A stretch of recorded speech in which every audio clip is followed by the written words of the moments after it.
Tejko sarva salomika noto sustumani kalpustuna na segundo que me apus clase na kachinata y casi luego puso a decir que parito me enseña ni se va a quedar venga ni se puede con tu pues no pica no cuánto pasar y te dice hay que dar Buenos días, mi nombre es Carmen Jayariyú, docente de las sedes otomanas y autoridad tradicional de la comunidad.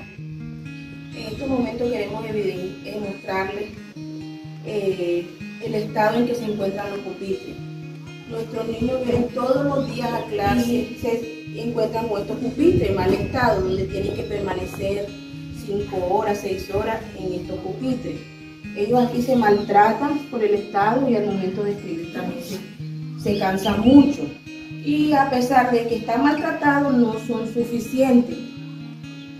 Cuando tenemos toda la cobertura completa, a los niños les toca sentarse en los bordes o nos toca buscar unos troncos para que ellos se puedan sentar, ya que no son suficientes los pupitres que tenemos en el momento. Aquí tenemos una población de 37 estudiantes y solo contamos con 55 pupitres, de los cuales 30 están en mal estado.